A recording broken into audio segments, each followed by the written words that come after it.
حمدا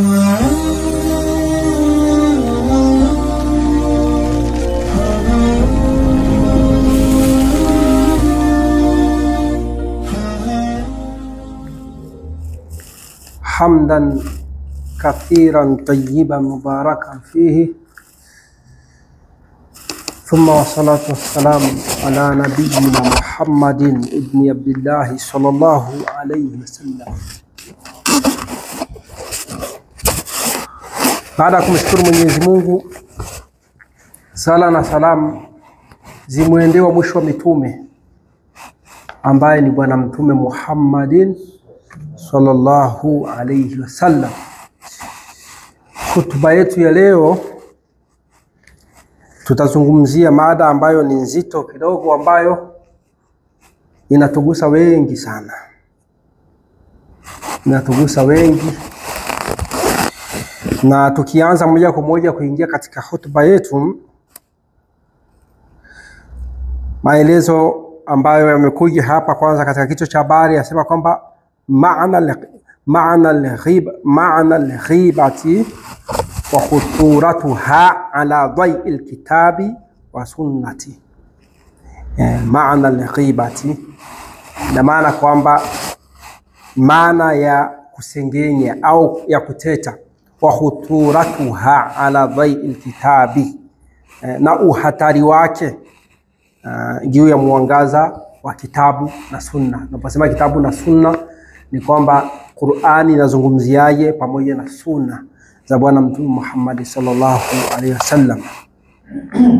Kwa hiyo ni mada ambayo kwamba katika kuanza mukaddima wake tufafanue. Asema kwamba al-lisanu min a'zami al-jawarihi atharan. Asema kwamba ulimi ni miongoni mwa viungo vikubwa sana ambavyo vina hatari. Anaendelea kusema kwamba fi hayati al-insani, katika maisha ya mwanadamu. Ulimi, ukiona mtu ananyanyuka asubuhi anakwenda kazini, labda mambo hayako sawa, kero labda ilitokana na ulimi. Ukiona mtu labda anafukuzwa kazi, labda yule aliyekerwa labda ulimi. Kwa hiyo ni kiungo kama tunavyoambiwa ni katika viungo vikubwa sana, amna vina athari kubwa katika maisha ya mwanadamu. Wasema kwamba waqad yakunu sababan fi saadatihi, inaweza kuwa sababu katika kumpa mtu saadatihi, ile utukufu, kwa kujipatia mtu utukufu kupitia huu ulimi. Mtu akautumia vizuri. Kwa wenyeji wa Tanzania wamezoea kwamba utamkuta mtu asubuhi anaamka amechomea suruali yake vizuri na shati, alafu anatembea. Ukiwa kule ilikuwa kawaida kwamba wewe kama mwembamba hakuna mtu ambaye ana mpango na wewe, lakini kama ni mnene umejazia, watu wanakuogopa, wanajua labda huyu yuko sawa, huyu upande wa uchumi. Kumbe akishakuona tu namna ile, anajua ni namna gani atakavokutapeli. Kinatumiwa kitu gani? Ni huu ulimi ambao tunaozungumzia. Kwa ndugu yetu mmoja, subhanallah, alikuwa ameenda kuchukua hizi gari za convoy hizi, amekusanya na kila kitu, anataka kurejea nyumbani, akakutana nao bahati mbaya, wakamwambia haina neno. Wakampiga ulimi, wakatumia lugha nzuri, ikaingia kwenye masikio na chupa ile, wakampa chupa ya dhahabu, akasema mimi siwezi nikaamini si dhahabu, twende. Wakaenda mpaka pale wanapopima dhahabu, akachukua ile dhahabu akatoa, wakawapa. Alikuwa na chupa mbili, moja ilikuwa iko sawa sana, nyingine ndio fake. Ikabidi wachukue ile dhahabu wapime pale kwa sonara, kila kitu wakathibitisha, wakasema haya tayari. Ile bwana akachukua sasa ile dhahabu yake, akasema tayari, haina neno, mambo yako sawa sawa hapa. Aliposema mambo yako sawa, wakapima, wakamthibitishia kabisa, wakaenda nje. Bwana lete ngapi? Kwenye kushushana bei pale, wakabadilisha ile chupa. Au lete kadhaa, hiyo ni kidogo, akafanya kama anaondoka hapa asilete. Jamaa wakampachika ile, akawaachia pesa zote na gari. Pesa alikuwa ameshakadiria kwamba atakwenda atajaza gari lake mafuta njiani, pesa za kununua chakula labda cha kuwapelekea familia na zile 200 zao na walizokuwa wakipewa alipokuwa kuja kuchukua magari Dar es Salaam. Wala subhanallah, kumbe amekutana na hawa watu ambao wanaotumia ulimi. Kurejea hivi tayari ile chupa sasa alipoenda hata kuipima pala sehemu nyingine hata kuuza, amenishushia sana bei, akamwambia hamna kitu. Mbona kule tumethibitishiwa tayari? Kwa hiyo ulimi ni kiungo hatari sana. Asema kwamba yakunu fi saadatihi, katika kupatikana kwake utukufu ni ulimi, au shiqaihi, au uovu wake unatokana na hapa kwenye ulimi. Ndio maana Mtume Muhammad sallallahu alaihi wasallam katika hadithi, kuna hadithi nyingi sana lakini wacha tuende katika maelezo, lakini mahalu shahidi tu kwamba atakayelinda ulimi hasa hapa, na vitu viwili ametaja, tusilete hadithi hapa mwanzoni, tutaona kwamba ameahidiwa nini. Asema kwamba wa min afati lisani, na miongoni mwa maafa ya ulimi, alhatirati, hii alhatirati, na hatari zake huu ulimi, zenye kuwa na hatari, maafa yenye kuwa na hatari ya huu ulimi. Huu mukaddima asema katika maafa yenye kuwa na hatari ya na ulimi kwamba asema alghibatu. Alghibatu ina maana kwamba ni kule kuteta au kusengenya. Allati intasharati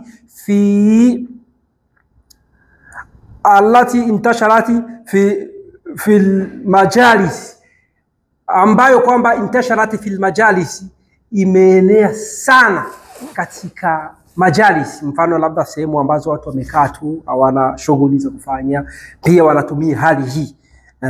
Asema kwamba wasaili atawasuli, na vile vile na njia za kupita watu, sawa, ambako labda watu atawasuli afwan, na njia za mawasiliano ambako watu wanakaa wanawasiliana, labda mtu anaweza kutumia simu pia akatumia hali hiyo ya kuteta. Asema kwamba wa asbahati inda kathiri minan nasi, na wakokuwa kusengenya mbele ya wengi katika watu, inda kathiri minan nasi, asema adatan ma'lufatin, ni jambo la kawaida katika watu wengi. Kuna watu wameshashukulia tu kwamba hili ni jambo la kawaida, lakini anaendelea kusema kwamba wal ghibatu laysat hata'an akhlaqi. Asema kwamba hii kusengenya sio tu eti ni jambo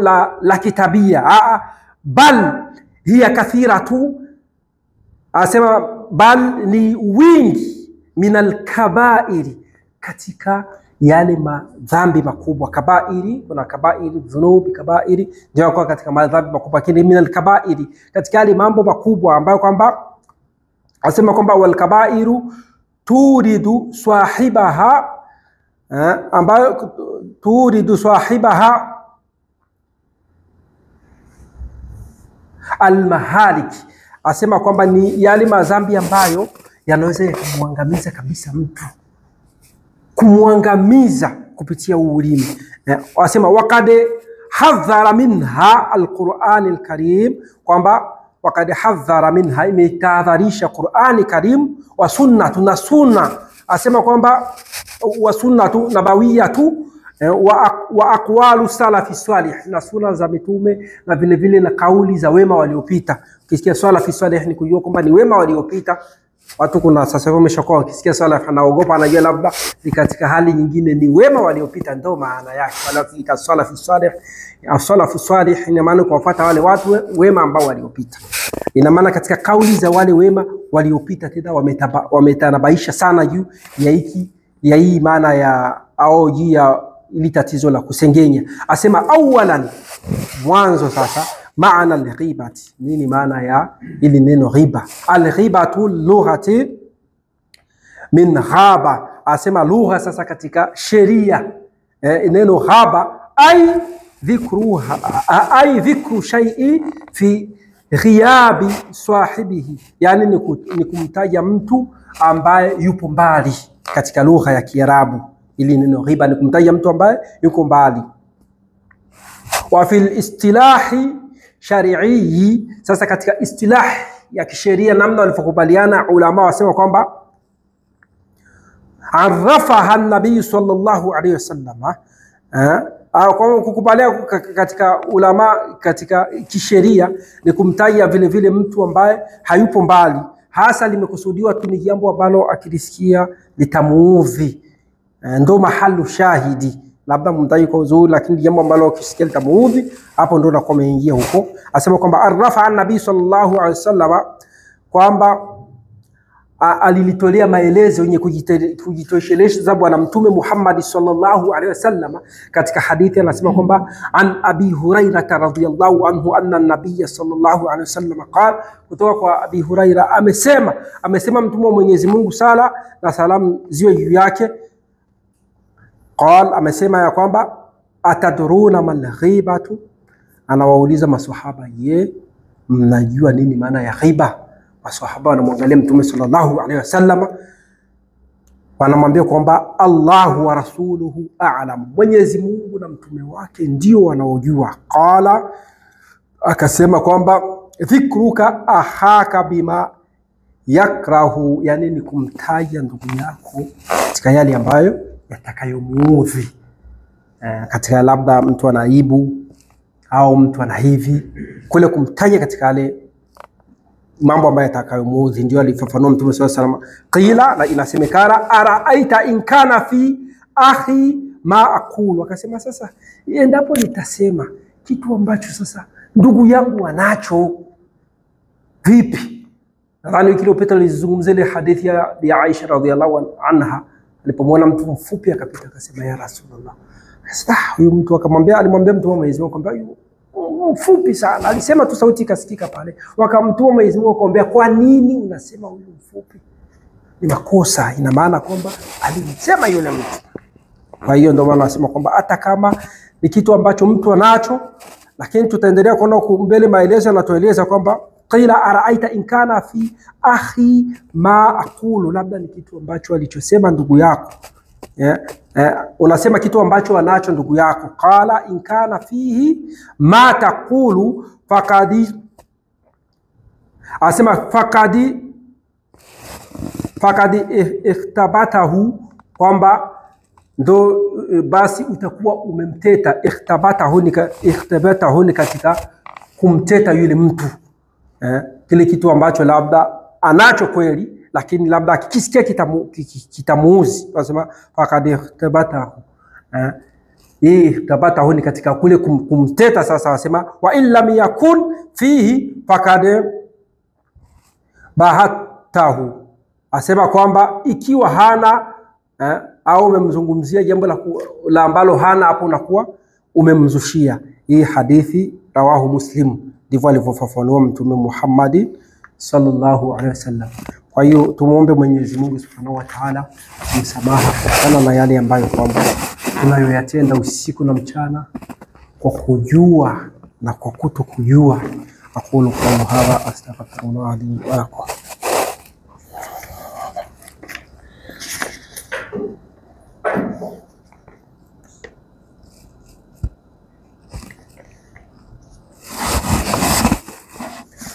Alhamdulillah wa kafa, thumma salatu wa salamu ala rasulillah sallallahu alayhi wasallam.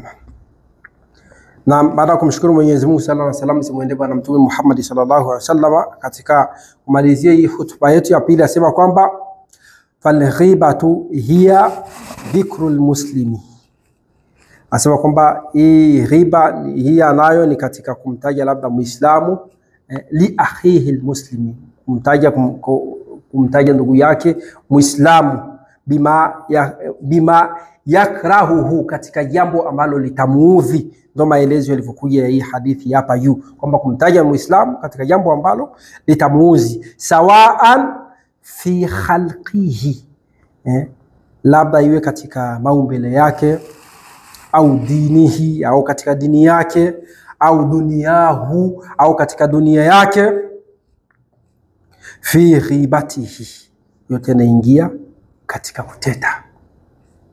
Kwa hiyo inaweza katokea labda hata watu wamekaa pahala msibani wanafanya hivi, na kuna wakati hata watu wanakwenda kufanya ibada za hija au watu katika ibada yoyote, lakini hii imekuwa ni sugu, anazungumza kitu ambacho kitamuudhi mtu.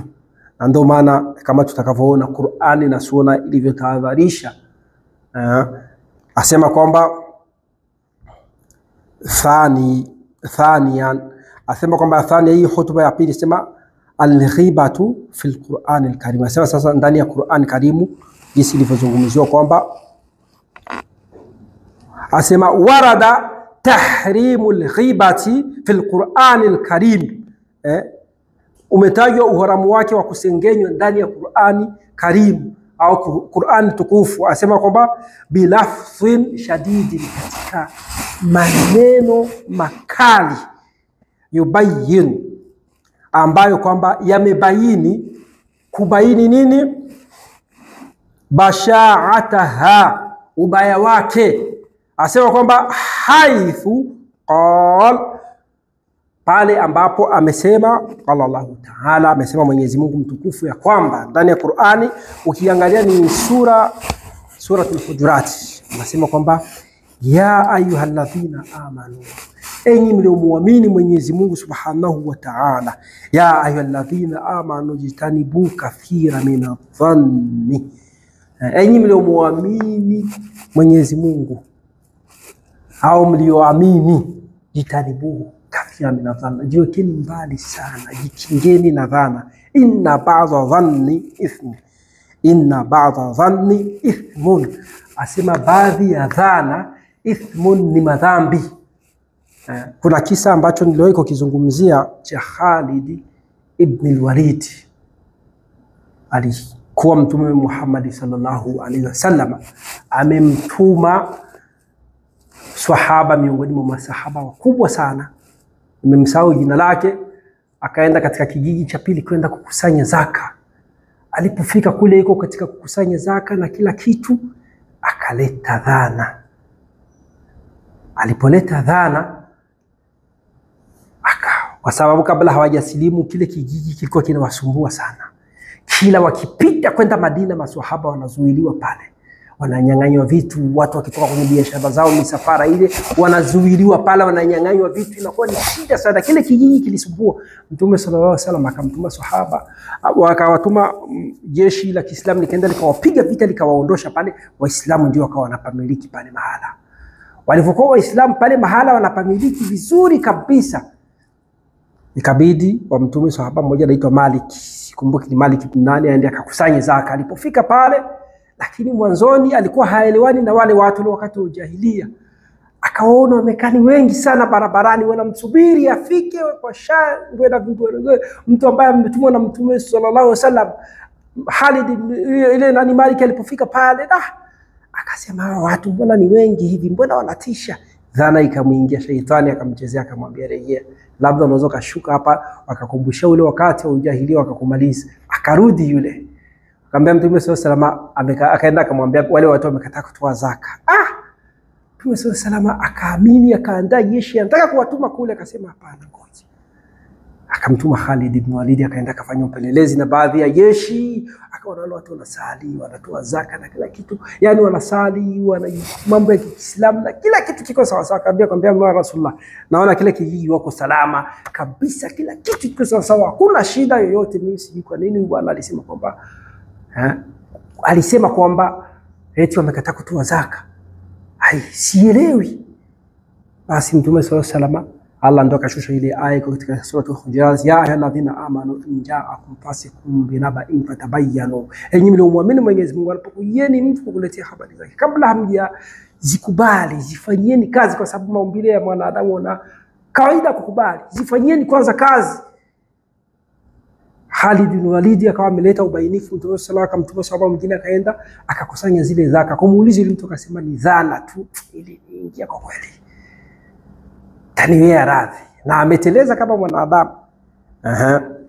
Kwa hiyo asema kwamba inna ba'dha dhanni ithmun, katika baadhi ya dhana ni katika madhambi makubwa.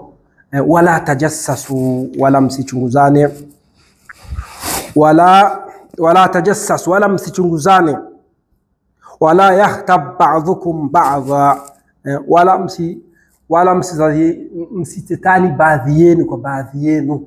Ndio mahalu shahidi haya hapa, hasa katika hii aya, msitetani baadhi yenu katika, au baadhi yenu kwa baadhi yenu. Allah sasa akatoa tahadhari. Sasa hii aya inafuata sema kwamba ayuhibbu ahadukum an ya'kula lahma akhihi maitan, je, anapenda mmoja wenu ale nyama ya ndugu yake akiwa mayiti? Asema kwamba fakarihtumuhu, lichukieni hilo. Hakuna mtu ambaye anapenda ndugu yako amekufa alafu akwambia uanze kumtafuna, uanze kula mayiti. Hapana, watu hawataki hata kuona mayiti amekatwa mkono au hivi. Hawapendi kabisa. Kwa hiyo Allah anasema lichukieni hilo. Wattaqullaha, muogopeni Mwenyezi Mungu. Inna Allaha tawwabur rahim, hakika Mwenyezi Mungu ni mwenye kukubali toba ya waja wake. Kwa hiyo nadhani tumepata maelezo mazuri sana kupitia ulama, namna ambavyo walivyotueleza kuhusu habari ya ghiba au namna ya kuteta au kusengenya. Wametufafanulia kwa mapana na marefu kama tulivyoanza katika mukaddima, na tutembea nao vizuri, tukaleta hadithi ya Bwana Mtume sallallahu alaihi wasallam, na vile vile tukaleta na aya moja. Kwa hiyo inshallah kwa leo tutosheke na hapa mahala ambapo tunapokuwa tumeishia. Tunamuomba Allah subhanahu wa ta'ala tuwafikishe ili tutoke katika hii hali, kwa sababu ni sala ambalo kila mmoja wetu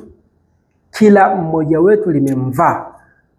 Kila mmoja wetu kwa kweli kuepuka hili ni vigumu sana, isipokuwa kwa msaada wa Mwenyezi Mungu subhanahu wa ta'ala. Kwa akisema Sheikh Abdul Hamid, Mwenyezi Mungu amhifadhi, kwa anasema kwamba katika hii hali ya kuepuka hii kuteta, yani ni kuwa tu kwamba ikitokea kama hivyo mtu unakuwa tayari usisikilize, kwa sababu kuna kitu ambacho maswahaba walikuwa wakiambiwa, labda bwana ni hivi na hivi, anasema sikuelewi.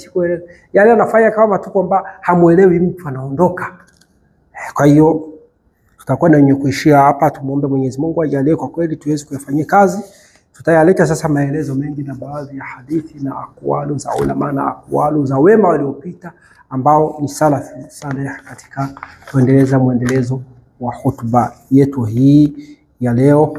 Inna Allaha wa malaikatahu yusalluna ala nabi ya ayyuhalladhina amanu sallu alayhi wa sallimu taslima. Allahumma salli ala Muhammadin wa ala ali Muhammadin kama sallaita ala Ibrahim wa ala ali Ibrahim, wa barik ala Muhammadin wa ala ali Muhammadin kama barakta ala Ibrahim wa ala ali Ibrahim fil alamin innaka Hamidul Majid. وارض اللهم عن الخلفاء الراشدين أبو بكر عمر وعثمان وعلي وعن بقية صحابته أجمعين. اللهم أعز الإسلام والمسلمين، اللهم أعز الإسلام والمسلمين. اللهم إنا نعوذ بك من العلم لا ينفع، اللهم إنا نعوذ بك من جهد البلاء، اللهم إنا نعوذ بك من جهد البلاء. اللهم طهر قلوبنا من النفاق وأعمالنا من الرياء وألسنتنا من الكذب اللهم اشفيه مرضانا وارحم موتانا، اللهم اشفيه مرضانا وارحم موتانا. اللهم انصر إخواننا المسلمين في مشارق الأرض ومغاربها يا رب العالمين. اللهم إننا آمنا فاغفر لنا ذنوبنا وقنا عذاب النار. ربنا آتنا في الدنيا حسنة وفي الآخرة حسنة وقنا عذاب النار. Mwenyezi Mungu tunakuomba utupe maisha marefu yenye kheri na baraka sisi na vizazi vyetu na wazazi wetu. Tunakuomba Mwenyezi Mungu kila ambapo tumekosea, Mwenyezi Mungu tusamehe madhambi yetu, ikiwa tumeyatenda kwa kujua na kwa kutokujua. Wewe ndio mwingi wa huruma na msamaha ya Rabbal Alamin. Mwenyezi Mungu tunakuomba uweze kutupa maisha marefu yenye kheri na baraka hapa duniani na kesho akhera, na vile vile tutakapokufa Mwenyezi Mungu utupe afya njema kama za watu wa peponi ya rabbal alamina. Mwenyezi Mungu tunakuomba waponye ndugu zetu ambao wako hospitalini na kila ambaye anakabiliwa na maradhi kwa kujua wala kwa kutokujua. Mwenyezi Mungu tunakuomba uweze kumpa shifaa. Tunakuomba Mwenyezi Mungu wanusuru ndugu zetu ambao wapo katika nchi za vita ya rabbal alamina, ikiwemo Palestina, Kongo na kwingineko duniani. Mwenyezi Mungu wape amani na salama. Wewe ndiye mweza wa kila jambo ya aziz. Mwenyezi Mungu tunakuomba utupe kauli thabiti hapa duniani na kesho akhera. Mwenyezi Mungu tunakuomba uwasamehe ndugu zetu ambao waliotangulia mbele ya haki, uyatanue makaburi yao. Mwenyezi Mungu utie nuru katika makaburi yao, uwasamehe madhambi yao. Mwenyezi Mungu waliotenda kwa kujua na kwa kutokujua. Mwenyezi Mungu tunakuomba la ilaha illa Allah Muhammadur Rasulullah ndio kauli yetu ya mwisho kuondokea hapa ulimwenguni. Mwenyezi Mungu kabla ya kufariki tuweze kutamka la ilaha illa Allah, na tutakapokufa ya rabbal alamin, tutakapozikwa makaburi yetu vile vile yawe raudha min riyadil janna, na vile vile uturuzuku pepo ya firdaus bila adhabu wala hisabu. Mwenyezi Mungu wewe ndio mwingi wa huruma na msamaha. Rabbana taqabbal minna innaka antas samiul alim. Ya azizu ya Allah, ya sataru ya Allah, ya wahabu ya Allah, ya wahabu ya Allah, ya mu'minu ya Allah, ya muhaiminu ya Allah, ya quddus ya Allah, ya salamu ya Allah, ya nuru ya Allah, ya sataru ya Allah, ya qaharu ya Allah, ya rahimu ya Allah, ya rahmanu ya Allah. Tutakabalia dua yetu Mwenyezi Mungu ambayo unasema tukuombe kupitia majina yako matukufu. Mwenyezi Mungu utatujibu birahmatika ya arhamar rahimin. Wa sallallahu ala sayidina Muhammadin wa ala alihi wa sahbihi wasallam. Walhamdulillahi rabbil alamin. Aqimus salah.